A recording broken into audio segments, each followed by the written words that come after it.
ನಮಸ್ಕಾರ. ನೀವು ನೋಡ್ತಾ ಇದ್ದೀರಾ ನ್ಯೂಸ್ 18 ಡಿಜಿಟಲ್ ಕಂಟೆಂಟ್. ನಾನು ನವಿತಾ ಜೈನ್. ರಾಜಕಾರಣನೇ ಹಾಗೆ, ಯಾವಾಗ ಏನಾಗುತ್ತೆ, ಯಾವೆಲ್ಲ ಮಜಲುಗಳನ್ನು ಪಡೆದುಕೊಳ್ಳುತ್ತೆ ಅಂತ ಯಾರು ಹೇಳೋದಕ್ಕೆ ಸಾಧ್ಯ ಇಲ್ಲ. ಈಗ ರಾಜ್ಯದಲ್ಲೂ ಅಂಥದ್ದೇ ಬೆಳವಣಿಗೆಗಳು ಆಗ್ತಾ ಇರುವುದನ್ನು ನಾವು ಗಮನಿಸ್ತಾ ಇದ್ದೀವಿ.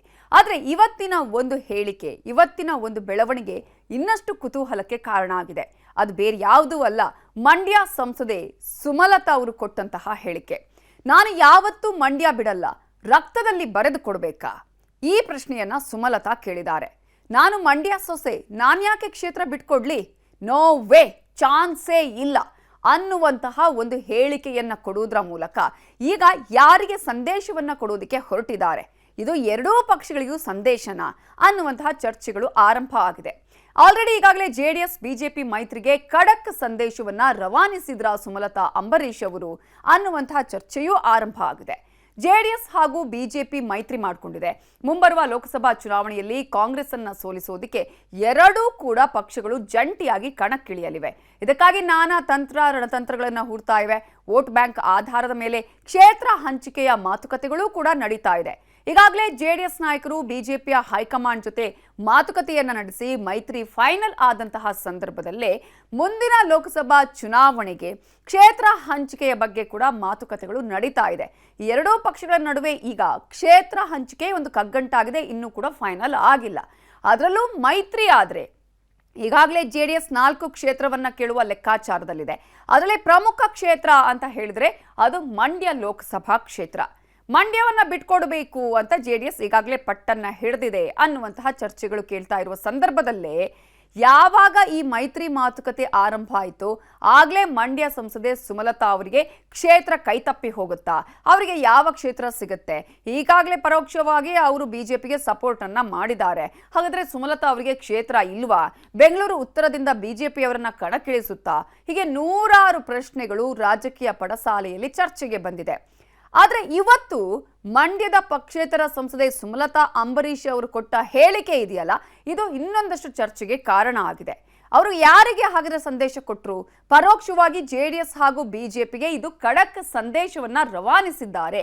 ಒಂದ್ ಕಡೆ ಜೆಡಿಎಸ್ ಮಂಡ್ಯವನ್ನ ತಮಗೆ ಬಿಟ್ಕೊಡ್ಬೇಕು ಅನ್ನುವಂತಹ ಬೇಡಿಕೆಯನ್ನ ಇಟ್ಟಿದ್ರೆ, ಹಾಲಿ ಸಂಸದೆ ಸುಮಲತಾ ಅಂಬರೀಶ್ ಕೂಡ ಇದೇ ಒಂದು ಚಿಂತನೆಯನ್ನ ಮಾಡಿ ಮಂಡ್ಯವೊಂದಲ್ಲೇ ನಾನು ಕಣಕ್ಕಿಳಬೇಕು ಅನ್ನುವಂತಹ ನಿರ್ಧಾರವನ್ನ ಮಾಡಿದ ಹಾಗೆ ಕಾಣಿಸ್ತಾ ಇದೆ. ಇದರಿಂದ ಈಗ ಉಭಯ ಪಕ್ಷಗಳ ನಡುವೆ ಮಂಡ್ಯ ಕ್ಷೇತ್ರಕ್ಕಾಗಿ ಪೈಪೋಟಿ ನಡೆಯೋದ್ರಲ್ಲಿ ಅನುಮಾನ ಇಲ್ಲ ಅಂತ. ಬಟ್ ಅದನ್ನ ಹೈಕಮಾಂಡ್ ಹೇಗೆ ತೆಗೆದುಕೊಳ್ಳುತ್ತೆ? ಯಾರಿಗೆ ಯಾವ ಲೆಕ್ಕಾಚಾರದ ಮೇಲೆ ಮಂಡ್ಯವನ್ನ ಕೊಡುತ್ತೆ? ಸುಮಲತಾ ಅಂಬರೀಶ್ ಅವರಿಗೇನೆ ಕೊಡುತ್ತಾ? ಯಾಕಂದ್ರೆ ಸುಮಲತಾ ಅಂಬರೀಶ್ ಅವರು ಇಲ್ಲಿಯವರೆಗೂ ತುಟಿಕ್ ಪಿಟಿಕ್ ಅಂತ ಹೇಳಿರಲಿಲ್ಲ ಈ ಎಲ್ಲಾ ಮೈತ್ರಿ ಮಾತುಕತೆಗಳು ಆದಂತಹ ಸಂದರ್ಭದಲ್ಲೂ. ಬಟ್ ಇವತ್ತು ಯಾವುದೇ ಕಾರಣಕ್ಕೂ ಮಂಡ್ಯ ಬಿಡಲ್ಲ ಅಂತ ಹೇಳಿ ಕಡ್ಡಿ ಮುರಿದಂತೆ ಹೇಳಿದ್ದಾರೆ. ಸೊ ಇದುವೇ ಈಗ ರಾಜ್ಯ ರಾಜಕಾರಣದಲ್ಲಿ ಭಾರಿ ಸಂಚಲನವನ್ನ ಮೂಡಿಸಿದ್ದು. ನನ್ನ ಹಸ್ಬೆಂಡ್ ಅಂದ್ರೆ ಅಂಬರೀಶ್ ಅವರು ಕೂಡ ಮಂಡ್ಯದಿಂದನೇ ಕಣಕ್ಕಿಳಿದಿದ್ರು.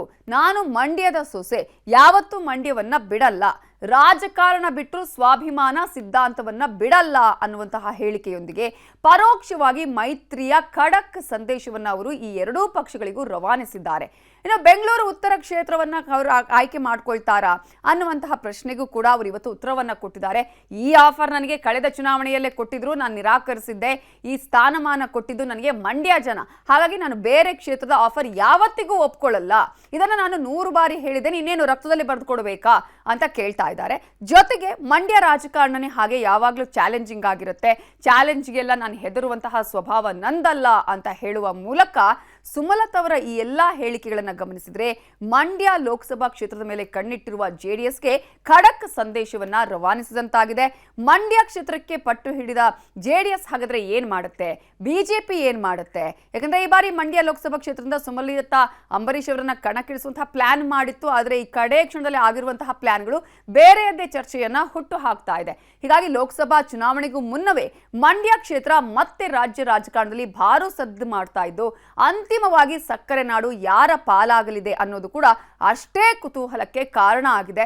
ಸೊ ಕುತೂಹಲ ಮೂಡಿಸಿದೆ ಮಂಡ್ಯ ಸೊಸೆಯ ರಾಜಕೀಯ ನಡೆ. ಹಾಗೊಂದು ವೇಳೆ ಮಂಡ್ಯ ಕ್ಷೇತ್ರವನ್ನ ಜೆಡಿಎಸ್ಗೆ ಬಿಟ್ಕೊಟ್ರೆ ಅಲ್ಲಿ ಕಳೆದ ಬಾರಿಯ ಚುನಾವಣೆಯಲ್ಲಿ ಬಿಜೆಪಿ ಬೆಂಬಲದಿಂದ ಗೆದ್ದು ಬಂದಿದ್ದ ಸುಮಲತಾ ಅವರಿಗೆ ತೊಂದರೆ ಆಗತ್ತೆ. ಹಾಗಾದಲ್ಲಿ ಸುಮಲತಾ ಅವರ ಮುಂದಿನ ನಡೆ ಏನು ಅನ್ನೋದು ಕೂಡ ಈಗಾಗಲೇ ಚರ್ಚೆಗೆ ಕಾರಣ ಆಗುತ್ತೆ. ಸೊ ಇವತ್ತಿನ ಅವರ ಹೇಳಿಕೆ ಬಹಳ ಮಹತ್ವವನ್ನು ಪಡ್ಕೊಂಡಿದ್ದು, ನೂರಾರು ಲೆಕ್ಕಾಚಾರವನ್ನು ಕೂಡ ಈಗಾಗಲೇ ಹಾಕಿಕೊಳ್ಳಲಾಗಿದೆ. ಇನ್ನು ಸುಮಲತಾ ಬೆಂಬಲ ಘೋಷಿಸಿರೋದು ಬಿಜೆಪಿಗೆ. ಆದರೆ ಈ ಹೇಳಿಕೆಯನ್ನು ಸೂಕ್ಷ್ಮವಾಗಿ ಗಮನಿಸಿದ್ರೆ ಯಾವುದೇ ಕಾರಣಕ್ಕೂ ಅವರು ಮಂಡ್ಯವನ್ನು ಬಿಟ್ಟುಕೊಡುವ ಮಾತೇ ಇಲ್ಲ ಅನ್ನೋದರ ಮೂಲಕ JDS ಬಿಜೆಪಿಗೆ ಎರಡೂ ಪಕ್ಷಕ್ಕೂ ಈಗ ಕಗ್ಗಂಟಾಗ್ತಾರಾ, ಮತ್ತೆ ಸ್ವತಂತ್ರ ಅಭ್ಯರ್ಥಿಯಾಗಿ ಕಣಕ್ಕಿಳಿತಾರಾ ಅಥವಾ ಕಾಂಗ್ರೆಸ್ನಿಂದ ಏನಾದರೂ ಸ್ಪರ್ಧೆ ಮಾಡ್ತಾರಾ ಅನ್ನೋದು ಕೂಡ ಅಚ್ಚರಿಗೆ ಕಾರಣ ಆಗಿದೆ. ನೋಡಿ, ಮಂಡ್ಯ ಜನ ನನ್ನ ಜೊತೆಲಿ ಇದ್ದಾರೆ. ನಮ್ಮ ಅಭಿಮಾನಿಗಳು, ಅಂಬರೀಷ್ ಅವರ ಫಾಲೋವರ್ಸ್ ನಮ್ಮ ಜೊತೆಯಲ್ಲೇ ಇದ್ದಾರೆ. ಆ ಕಾನ್ಫಿಡೆನ್ಸ್ ಅಂತೂ ನನಗಿದೆ. ಉಳಿದಿದ್ದು ನೋಡೋಣ ಮುಂದಕ್ಕೆ ಏನಾಗುತ್ತೆ. ಆ ಒಂದು ಇದನ್ನ ಇಟ್ಕೊಂಡು ಪಾರ್ಟಿ ನಿರ್ಧಾರ ತಗೊಳ್ಬೋದು. ನಾನೇನು ಯಾರನ್ನು ಬರುವಂತ ಯಾವ ವಿಷಯಕ್ಕೂ ಯಾವ ಪಕ್ಷಕ್ಕೂ ನಾನು ಮಾಡಲ್ಲ. ನೀವೇ ಕೇಳಿದ್ರಿ ಅವಾಗ, ಮಂಡ್ಯದಲ್ಲಿ ನೀವು ನಿಲ್ತೀರಾ, ಮದ್ದೂರಲ್ಲಿ ಅಭಿಷೇಕ್ ನಿಲ್ತಾರ, ಈ ರೀತಿಯ ನಾನು ಕೇಳಿದ್ದನ್ನ ಆವಾಗ್ಲೂ ನಾನು ಹೇಳಿದ್ದೀನಿ. ನಾನು ಯಾರ ಹತ್ರನೂ ಹೋಗಿ ಅಭಿಷೇಕ್ಗೆ ಟಿಕೆಟ್ ಕೊಡಿ ಅಥವಾ ನನಗೆ ಟಿಕೆಟ್ ಕೊಡಿ, ನನಗೆ ಇದು ಮಾಡಿಕೊಡಿ ಅಂತ ನನ್ನ ಭವಿಷ್ಯದ ಬಗ್ಗೆ ನಾನು ಆ ರೀತಿ ಪ್ರಶ್ನೆಗಳು ಕೇಳಿಲ್ಲ. ನಾನು ಯಾಕೆ ಆಫರ್ ತಗೋಬೇಕು, ಬೇರೆ ಕಡೆ ನಾನು ಯಾಕೆ ಹೋಗ್ಬೇಕು? ನನಗೆ ಈ ಸ್ಥಾನ ಕೊಟ್ಟಿದ್ದು ಮಂಡ್ಯ ಜಿಲ್ಲೆಯ ಜನತೆ, ನನ್ನ ಮೇಲೆ ನಂಬಿಕೆ ಇಟ್ಟು ನನಗೆ ಜವಾಬ್ದಾರಿ ಕೊಟ್ಟಿದ್ದು, ಈ ಒಂದು ಗೌರವ ಕೊಟ್ಟಿದ್ದು, ಈ ಒಂದು ಆಶೀರ್ವಾದ ಮಾಡಿದ್ದು ಮಂಡ್ಯ ಜಿಲ್ಲೆ. ಇಲ್ಲೇನೆ ನಾನು ಪ್ರೆಸ್ ಕಾನ್ಫರೆನ್ಸ್ ಅಲ್ಲಿ ನಾನು ಅದಕ್ಕಿಂತ ಇನ್ನೇನ್ ಕನ್ಫರ್ಮ್ ಮಾಡ್ಬೇಕಪ್ಪ, ರಕ್ತದಲ್ಲಿ ಬಂದಿದೆ. ನಾನು ಮಂಡ್ಯದ ಸೊಸೆ, ಯಾವತ್ತೂ ಮಂಡ್ಯವನ್ನ ಬಿಟ್ಕೊಡೋದಿಲ್ಲ. ರಾಜಕಾರಣ ಬಿಟ್ಟರು ಸ್ವಾಭಿಮಾನ ಹಾಗೂ ಸಿದ್ಧಾಂತವನ್ನ ಬಿಡೋದಿಲ್ಲ. ಇದನ್ನು ರಕ್ತದಲ್ಲಿ ಬರೆದು ಕೊಡ್ಬೇಕಾ ಅಂತ ಸುಮಲತಾ ಪ್ರಶ್ನೆ ಮಾಡಿದ್ದಾರೆ. ಅಂಬರೀಷ್ ಕುಟುಂಬಕ್ಕೆ ಮಂಡ್ಯ ಜನ ಸಾಕಷ್ಟು ಪ್ರೀತಿ ಕೊಟ್ಟು ಹರಿಸಿದ್ದಾರೆ. ಮಂಡ್ಯ ಬಿಟ್ಟು ನಾನು ಬೇರೆಲ್ಲೂ ಹೋಗೋದಿಲ್ಲ. JDS ಬಿಜೆಪಿ ಮೈತ್ರಿ ಆಗಿದೆ, ಆದರೆ ಕ್ಷೇತ್ರ ಹಂಚಿಕೆ ಇನ್ನೂ ಆಗಿಲ್ವಲ್ಲ. ಈ ಬಗ್ಗೆ ಈಗ ಇದ್ದಿರುವ ಊಹಾಪೋಹಗಳಿಗೆ ಯಾವುದಕ್ಕೂ ನಾನು ಉತ್ತರ ಕೊಡೋದಿಲ್ಲ, ಪ್ರತಿಕ್ರಿಯೆ ಕೊಡೋದಿಲ್ಲ. ನಾನು ದುಡುಕಿನ ನಿರ್ಧಾರವನ್ನೂ ತೆಗೆದುಕೊಳ್ಳೋದಿಲ್ಲ ಅಂತ ಹೇಳಿದ್ದಾರೆ. ಇನ್ನು ಕ್ಷೇತ್ರ ಹಂಚಿಕೆ ಬಗ್ಗೆ ನೂರಾರು ಮಾತುಕತೆಗಳು ಆಗಿರಬಹುದು, ಆದರೆ ಅದು ಇನ್ನೂ ಕೂಡ ಖಚಿತವಾಗಿಲ್ಲ.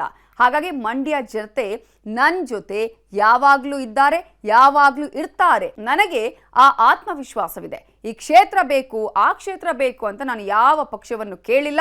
ನನ್ನ ರಾಜಕೀಯ ಭವಿಷ್ಯದ ಬಗ್ಗೆ ನಾನು ಯೋಚನೆಯನ್ನು ಮಾಡಿಲ್ಲ ಅನ್ನುವಂತಹ ಮಾತನ್ನ ಕೂಡ ಈಗಾಗಲೇ ಸಂಸದೆ ಸುಮಲತಾ ಅವರು ಹೇಳುವುದರ ಮೂಲಕ ಇಲ್ಲಿನ ಚಾಲೆಂಜ್ ಬಗ್ಗೆ ಕೂಡ ಮಾತನಾಡಿದ್ದಾರೆ. ಚುನಾವಣೆ ಸಂಬಂಧ ನಾನು ಯಾವುದೇ ರೀತಿಯ ಸಿದ್ಧತೆಯೂ ಮಾಡಿಕೊಂಡಿಲ್ಲ. ಸರಿಯಾದ ಸಮಯ ಸಂದರ್ಭ ನೋಡಿ ಎಲ್ಲವೂ ಅಂತಿಮವಾದಾಗ ಹೇಳ್ತೇನೆ. ಈಗ ಚುನಾವಣೆಯ ಸಂಬಂಧ ನಾನು ಮಾತಾಡಲ್ಲ ಅನ್ನೋದನ್ನ ಸುಮಲತಾ ಅವರು ಹೇಳುವುದರ ಮೂಲಕ ಇನ್ನು ಏನು ಮಾಡಬೇಕು ಅಂತ ಯೋಚನೆ ಮಾಡಿದ್ದಾರೆ. ಸುಮಲತಾ ಅವರ ನಿರ್ಧಾರ ಏನು? ಒಂದ್ ಕಡೆ ಮಂಡ್ಯ ಅಂತ ಹೇಳ್ತಿದ್ದಾರೆ, ಇನ್ನೊಂದು ಕಡೆ JDS ಪಟ್ಟು ಹಿಡಿದಿದೆ, ಬಿಜೆಪಿ ಕೂಡ ಯೋಚನೆ ಮಾಡ್ತಾ ಇದೆ. ಹಾಗಾದ್ರೆ ಸುಮಲತಾ ಅವರು ಈಗ ಮೈತ್ರಿ ಪಕ್ಷದಿಂದಾನೇ ಕಣಕ್ಕಿಳಿತಾರಾ ಅಥವಾ ಪಕ್ಷೇತರರಾಗಿ ಏನಾದರೂ ಕಣಕ್ಕಿಳಿತಾರಾ ಅಥವಾ ಕಾಂಗ್ರೆಸ್ನಿಂದ ಅವರು ಕಣಕ್ಕಿಳಿತಾರಾ? ಹೀಗೆ ನೂರಾರು ಚರ್ಚೆಗಳು ಕೂಡ ಈಗಾಗಲೇ ಆರಂಭ ಆಗಿದೆ. ಬಟ್ ಈಗಾಗಲೇ ಸುಮಲತಾ ಅವರ ನಿರ್ಧಾರ ಅಂತೂ ಇಲ್ಲಿ ಗೊತ್ತಾಗ್ತಾ ಇದೆ. ಅವರೊಂದು ಸ್ಪಷ್ಟನೆಯನ್ನು ಕೊಟ್ಟಿದ್ದಾರೆ, ಮಂಡ್ಯ ಹೊರತುಪಡಿಸಿ ನಾನು ಬೇರೆ ಎಲ್ಲೂ ನಿಲ್ಲೋದಿಲ್ಲ. ಹಾಗಾದ್ರೆ ಇದು ಮೈತ್ರಿ ಪಕ್ಷಗಳಿಗೆ ಕಗ್ಗಂಟಾಗತ್ತಾ? ಈ ವಿಚಾರದಲ್ಲಿ ಹೈಕಮಾಂಡ್ ಏನು ನಿರ್ಧಾರ ಮಾಡುತ್ತೆ, ಯಾವ ರೀತಿಯ ಲೆಕ್ಕಾಚಾರಗಳನ್ನ ಇಟ್ಟುಕೊಡುತ್ತೆ? ಯಾಕಂದ್ರೆ ಹಿಂದಿನ ಚುನಾವಣೆಯಲ್ಲಿ ನಾವು ಗಮನಿಸಿದ್ದು ನಿಖಿಲ್ ಕುಮಾರಸ್ವಾಮಿ ಅವರನ್ನ ಯಾವ ರೀತಿಯಾಗಿ ಸ್ವಾಭಿಮಾನದ ವಿಚಾರವನ್ನ ಇಟ್ಟುಕೊಂಡು ಸುಮಲತಾ ಅವರು ಸೋಲಿಸಿದ್ರು ಅಂತ ಹೇಳಿ. ಆ ಸೇಡು ಒಂದು ಕಡೆ, ಮತ್ತೊಂದು ಕಡೆ ಮಂಡ್ಯ ಕ್ಷೇತ್ರ. ಇವೆಲ್ಲದರ ಲೆಕ್ಕಾಚಾರಗಳನ್ನ ಈಗ ಮೈತ್ರಿ ಪಕ್ಷಗಳು ಹೇಗೆ ಮಾಡಿಕೊಳ್ಳುತ್ತೆ, ಇಲ್ಲಿ ಸುಮಲತಾ ಅವರ ನಿರ್ಧಾರ ಏನಾಗುತ್ತೆ, ಸುಮಲತಾ ಅವರ ಕ್ಷೇತ್ರ ಯಾವುದು ಅನ್ನೋದ್ರ ಬಗ್ಗೆ ಇನ್ನಷ್ಟು ಸ್ಪಷ್ಟನೆ ಸಿಗಬೇಕಾಗಿದೆ.